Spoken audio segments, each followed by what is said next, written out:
요즘 정의당 분위기가 아주 좋습니다. 지지율이 쑥쑥 오르고 있기 때문인데요. 지지율로는 한국당과 민주당에 이어서 3등입니다. 정의당 이정미 대표 전화로 만나보겠습니다. 개혁입법연대와 개헌에 대한 입장도 들어보죠. 대표님 안녕하세요. 네, 안녕하세요. 네, 정의당 지지율이 처음으로 10%를 넘어섰습니다. 이게 창당 6년 만의 일인데 기분 정말 좋으시죠? 기분이 좋다기보다는 오히려 어깨가 더 많이 무겁습니다. 이번에 보내주신 이런 기대를 저희가 잘 받아 안아서 더 잘하라는 그런 채찍으로 또 느껴지기도 합니다. 예. 아니, 정의당 의석이 6석인데요. 30석의 바른미래당이나 14석의 민주평화당보다 지지율이 더 높습니다. 지지율이 계속 오르는 비결은 뭐라고 보세요? 일단, 창당 6년 차로 접어들고 있는데요. 우리 정의당이 좀 일희일비하지 않고 차근차근 정의당의 길을 좀 잘 걸어왔다는 것, 그리고 이번 지방선거에서 그 가능성을 좀 인정했다는 것이 첫 번째 요인이라고 볼 수 있고요. 특히 다당제 하에서 이 정부에 대해서 협력할 것은 협력하고 또 비판할 것은 제대로 비판의 목소리를 내면서 이 정부를 개혁으로 견인할 야당으로서의 가능성, 기대감 이런 것들을 보내주신 거라고 봅니다.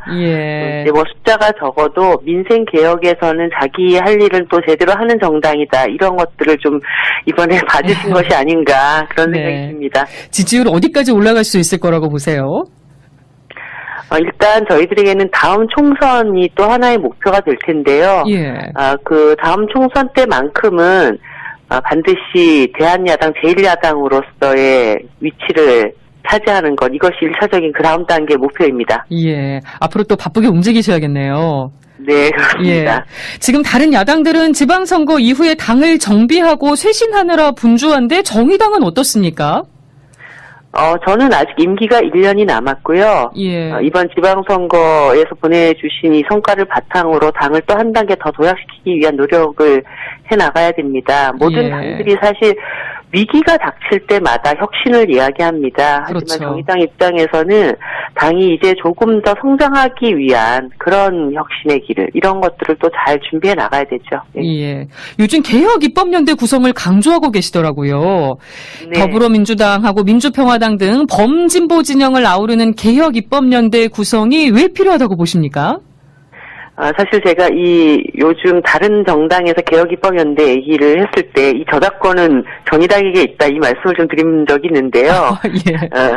작년 10월에 제가 이 문제를 제일 먼저 좀 제기를 했습니다. 사실 이 정부가 탄핵연대에서 출범을 했고 촛불 민심을 받아 안아야 하는 정부인데 국회 안에서 결국은 국민들의 삶을 제대로 또 나아지게 만드는 그런 좋은 법안들을 만들어 나가는 것까지 우리에게 책무가 있는 것이 아니냐. 그것은 어떤 집권 여당의 몫이 아니라 이 탄핵연대를 이뤄냈던 모든 정당들의 몫이다. 그렇기 때문에 이제 그것을 개혁입법연대로 가야 한다라고 제안을 했었습니다. 지금 그리고 나서 한 1년 동안 거의 국회가 허송세월하면서 협의해 왔습니다. 그래서 이제는 국민들도 이 피로도가 너무나 높고 우리가 이러려고 촛불을 들었나 이런 이야기들도 계속 나오고 있기 때문에 촛불 민심을 받아안고 탄핵을 만들어왔던 정당들, 정치인들이라면 이제 개혁 입법의 어떤 선물을 드리는 일도 책임을 지고 해나가야 된다 이런 뜻으로 받아들여야 한다고 봅니다. 민주당이 개혁입법연대에 더 적극적으로 나서야 한다고 촉구하셨는데요. 좀 소극적인 이유는 뭐라고 보세요? 사실 지금 이 국회 상황도 대결 구도로만 계속 이렇게 바라보고 그것을 끌고 갈 수는 없는 상황입니다. 이미 자유한국당은 지난 지방선거에서 철저하게 국민들로부터 심판을 받았기 때문에 앞으로는 일하는 국회로 만들어가는데 훨씬 더 주력을 해야 된다. 특히나 이번 보궐선거에서도 민주당이 상당한 성과를 또 거뒀지 않습니까? 그리고 정의당과 평화민주당까지만 힘을 합치더라도 국회 의석의 과반을 넘는 이런 상황이 되어 있습니다. 그렇기 때문에 이제는 국회 안에서 일을 못한다. 이것을 자유한국당 탓만 할 수는 없는 이런 상황이 이미 충분히 되어 있기 때문에 오히려 국회의 협치 그리고 실질적으로 국회가 돌아갈 수 있도록 하는 어떤 주도권, 이런 것들은 지금 집권 여당이 충분히 가지고 있고, 그 의지를 더 많이 내는 것이 지금 중요한 때이다, 이런 생각이 듭니다. 네, 개혁 입법연대 바른미래당도 함께 할 수 있다고 보시나요? 제가 애초에 말씀드렸던 탄핵연대도 바른미래당의 일부 의원들이 함께 참여를 하고 있었습니다. 예. 그래서 그런 책무를 바른미래당이 받아 안는 것이 지금 바른미래당 내부의 위기를 극복하는 데도 굉장히 중요한 전환점이 되지 않겠는가, 저는 그렇게 보고 있습니다. 예. 근데 지금 자유한국당은 인위적인 정계 개편이라면서 반대하고 있습니다. 오히려 개헌연대로 맞불을 놨는데요. 자유한국당의 반대는 어떻게 바라보십니까? 이 개혁 입법 연대를 입법 독재다, 이런 이야기를 하시는데요. 사실 예. 이것을 반대하는 그 자체가 지난 1년 동안 국회를 마비시켜왔던 입법 발목 잡기의 연장이라고 저는 봅니다.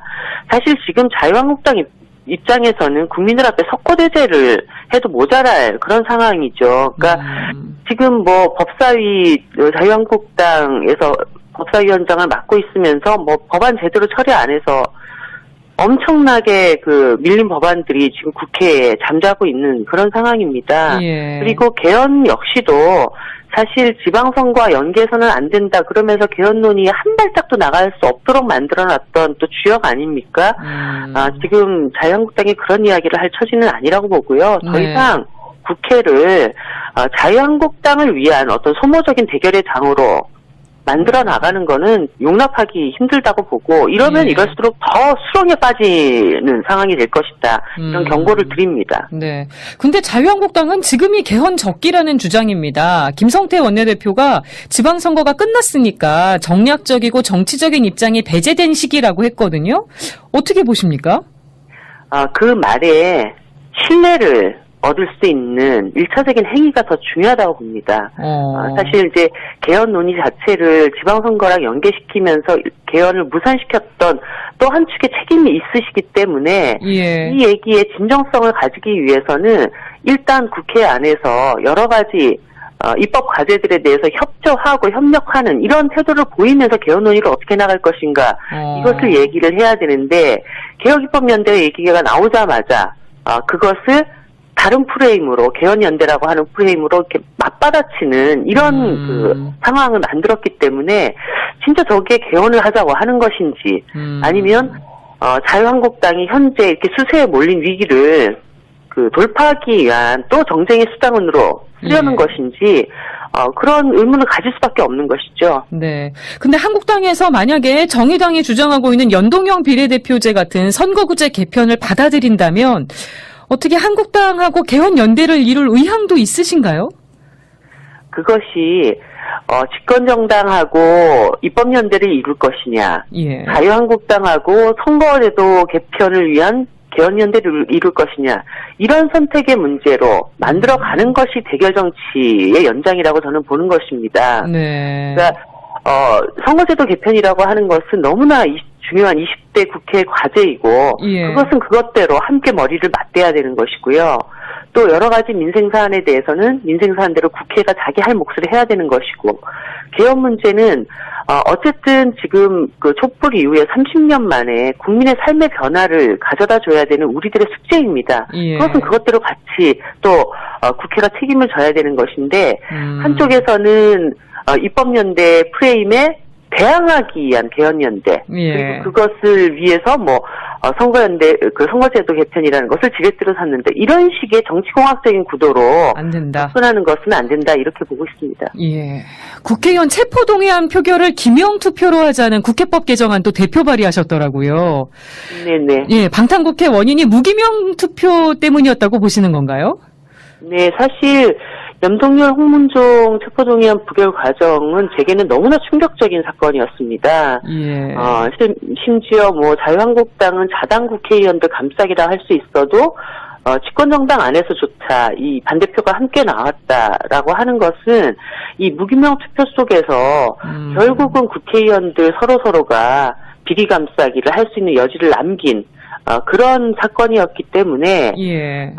실제로 이제는 기명투표를 통해서 국민들한테 투명하게 우리들 국회의원들 스스로가 자신들의 특권을 내려놓고 국민들한테 잘못한 일에 대해서는 철저하게 또 우리 스스로가 심판하겠다라고 하는 이런 모습을 보이는 것이 필요하다고 봅니다. 예전에 불체포 특권이라는 것은 한마디로 독재 정권 시절에 야당 탄압을 막기 위한 이런 방편으로 만들어진 권한이었지만 지금 시대에서는 계속 국회 기능을 마비시키는 용도로 악용되고 있기 때문에 이 악용의 길을 터준 무기명 표결을 이제는 기명 투표로 바꿔야 되는 것이 시대적인 요구다 이렇게 보고 있습니다. 아니 근데 의원들이 자기 목에 방울을 달아야 되는 기명 투표에 찬성할 수 있을까요? 개정안 통과 가능성 어떻게 보세요?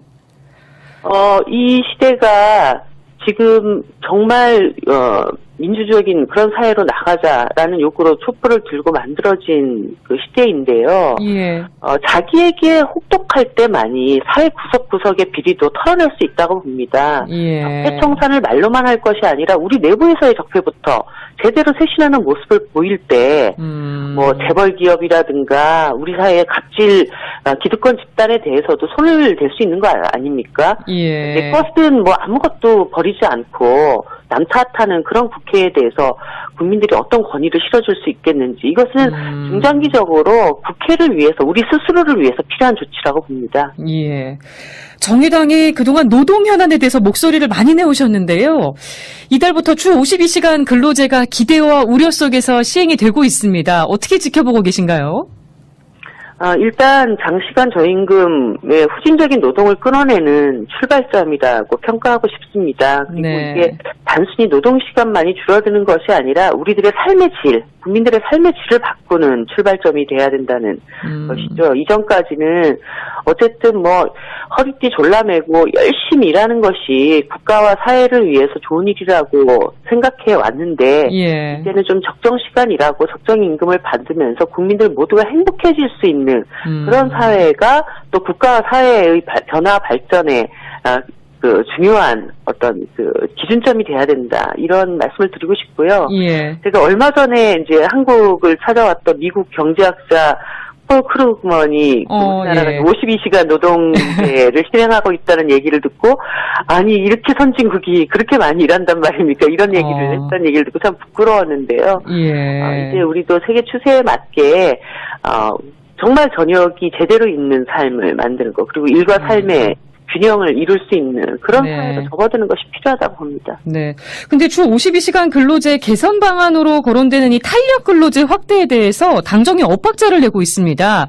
여당의 홍영표 원내대표는 현행 3개월을 6개월로 늘리는 방안을 고려할 수 있다고 했고요. 여당 출신의 김영주 노동부 장관은 6개월을 다 하면 노동시간 단축의 의미가 없다고 맞받아쳤습니다. 당정 엇박자는 어떻게 보세요? 제가 환노위에서 일하면서 고용노동부 장관님께 항상 그런 얘기를 들었습니다. 각 부처는 부처마다 해야 될 일이 있는 것입니다. 산업부는 중소기업과 대기업 간의 균형을 어떻게 맞출 것인가를 고민을 해야 되고 고용노동부는 실제 노동자들의 삶의 질을 어떻게 향상시킬 것인가에 초점을 둬야 되는 것입니다. 그런 측면에서 지금 고용노동부 장관이 노동자들의 삶의 질의 문제를 중점에 두고 일을 하는 것은 너무나 지당한 것이죠. 그런데 집권 여당의 원내대표께서 실제 지금 이 정부가 얘기하고 있는 노동 존중 사회로 나아가자라고 하는 것에 부응해서 고용노동부 장관이 일을 하는 것을 이런 식으로 안에서 때리게 하는 것은 제가 좀 의아스러운 현상이고요. 그리고 탄력 근무제를 확대한다는 것은 대단히 부적절한 것입니다. 어떤 짧은 기간 안에 일을 몰아서 사람에게 시킨다라고 하는 그 과정에서 과로를 강요하는 이런 일들을 주장하는 것이 과연 지금 이렇게 근로시간을 단축하자라고 하는 시대에 맞는 이야기인지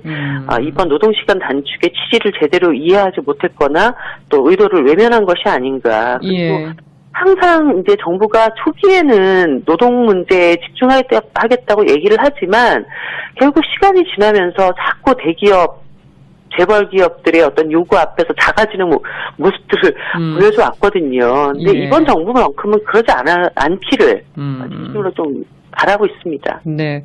그 한국경영자총협회가 어제 송영중 부회장을 해임했습니다.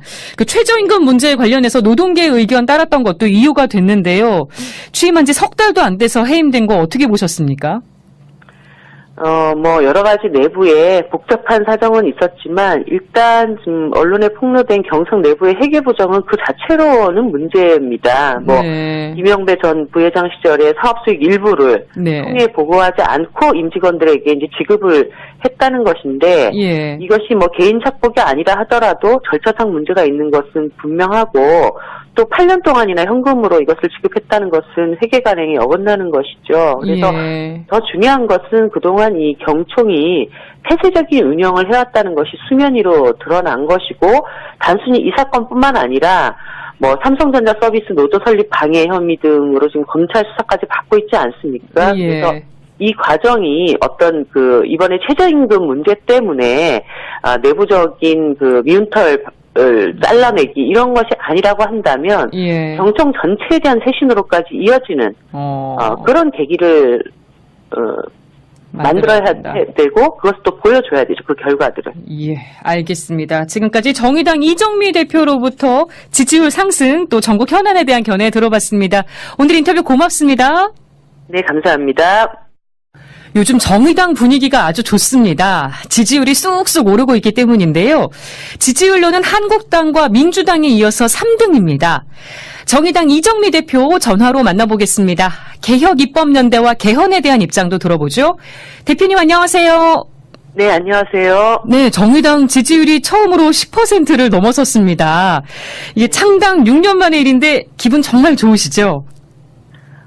기분이 좋다기보다는 오히려 어깨가 더 많이 무겁습니다. 이번에 보내주신 이런 기대를 저희가 잘 받아 안아서 더 자라나는 그런 채찍으로 또 느껴지기도 합니다.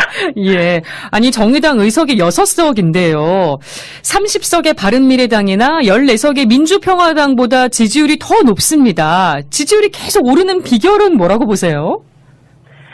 일단 창당 6년 차로 접어들고 있는데요. 우리 정의당이 좀 일희일비하지 않고 차근차근 정의당의 길을 좀 잘 걸어왔다는 것, 그리고 이번 지방선거에서 그 가능성을 좀 인정했다는 것이 첫 번째 요인이라고 볼 수 있고요. 예. 특히 다당제 하에서 이 정부에 대해서 협력할 것은 협력하고 또 비판할 것은 제대로 비판의 목소리를 내면서 이 정부를 개혁으로 견인할 바른미래당이 받아 안는 것이 지금 바른미래당 내부의 위기를 극복하는 데도 굉장히 중요한 전환점이 되지 않겠는가, 저는 그렇게 보고 있습니다. 예. 근데 지금 자유한국당은 인위적인 정계 개편이라면서 반대하고 있습니다. 오히려 개헌연대로 맞불을 놨는데요. 자유한국당의 반대는 어떻게 바라보십니까? 이 개혁 입법 연대를 입법 독재다, 이런 이야기를 하시는데요. 사실 이것을 반대하는 그 자체가 지난 1년 동안 국회를 마비시켜왔던 입법 발목 잡기의 연장이라고 저는 봅니다. 사실 지금 자유한국당 입장에서는 국민들 앞에 석고대죄를 해도 모자랄 그런 상황이죠. 그러니까 지금 법사위, 자유한국당에서 법사위원장을 맡고 있으면서 법안 제대로 처리 안 해서 엄청나게 밀린 법안들이 지금 국회에 잠자고 있는 그런 상황입니다. 예. 그리고 개헌 역시도 사실 지방선거와 연계해서는 안 된다 그러면서 개헌 논의에 한 발짝도 나갈 수 없도록 만들어놨던 또 주역 아닙니까? 지금 자유한국당이 그런 이야기를 할 처지는 아니라고 보고요. 더 이상 국회를 자유한국당을 위한 어떤 소모적인 대결의 장으로 만들어 나가는 거는 용납하기 힘들다고 보고, 이러면 이럴수록 더 수렁에 나서야 한다고 촉구하셨는데요. 좀 소극적인 이유는 뭐라고 보세요? 사실 지금 이 국회 상황도 대결 구도로만 계속 이렇게 바라보고 그것을 끌고 갈 수는 없는 상황입니다. 이미 자유한국당은 지난 지방선거에서 철저하게 국민들로부터 심판을 받았기 때문에 앞으로는 일하는 국회로 만들어가는데 훨씬 더 주력을 해야 된다. 특히나 이번 보궐선거에서도 민주당이 상당한 성과를 또 거뒀지 않습니까? 그리고 정의당과 평화민주당까지만 힘을 합치더라도 국회 의석의 과반을 넘는 이런 상황이 되어 있습니다. 그렇기 때문에 이제는 국회 안에서 일을 못한다. 이것을 자유한국당 탓만 할 수는 없는 이런 상황이 이미 충분히 되어 있기 때문에 예. 오히려 국회의 협치 그리고 실질적으로 국회가 돌아갈 수 있도록 하는 어떤 주도권 이런 것들은 지금 집권 여당이 충분히 가지고 있고 그 의지를 더 많이 내는 것이 지금 중요한 때이다 이런 생각이 듭니다. 네, 개혁 입법연대 바른미래당도 함께할 수 있다고 보시나요? 제가 애초에 말씀드렸던 탄핵연대도 바른미래당의 일부 의원들이 함께 참여를 하고 있었습니다. 예. 그래서 그런 책무를 야당으로서의 가능성, 기대감 이런 것들을 보내주신 거라고 봅니다. 예. 뭐 숫자가 적어도 민생 개혁에서는 자기 할 일을 또 제대로 하는 정당이다 이런 것들을 좀 이번에 봐주신 것이 아닌가 그런 생각이 네. 듭니다. 지지율 어디까지 올라갈 수 있을 거라고 보세요? 일단 저희들에게는 다음 총선이 또 하나의 목표가 될 텐데요. 예. 그 다음 총선 때만큼은 반드시 대한야당 제1야당으로서의 위치를 차지하는 것 이것이 1차적인 그 다음 단계 목표입니다. 예. 앞으로 또 바쁘게 움직이셔야겠네요. 네, 그렇습니다. 예. 지금 다른 야당들은 지방선거 이후에 당을 정비하고 쇄신하느라 분주한데 정의당은 어떻습니까? 저는 아직 임기가 1년이 남았고요. 예. 이번 지방선거에서 보내주신 이 성과를 바탕으로 당을 또 한 단계 더 도약시키기 위한 노력을 해나가야 됩니다. 모든 예. 당들이 사실 위기가 닥칠 때마다 혁신을 이야기합니다. 하지만 그렇죠. 정의당 입장에서는 당이 이제 조금 더 성장하기 위한 그런 혁신의 길을 이런 것들을 또 잘 준비해 나가야 되죠. 네. 예. 요즘 개혁 입법연대 구성을 강조하고 계시더라고요. 네. 더불어민주당하고 민주평화당 등 범진보 진영을 아우르는 개혁 입법연대 구성이 왜 필요하다고 보십니까?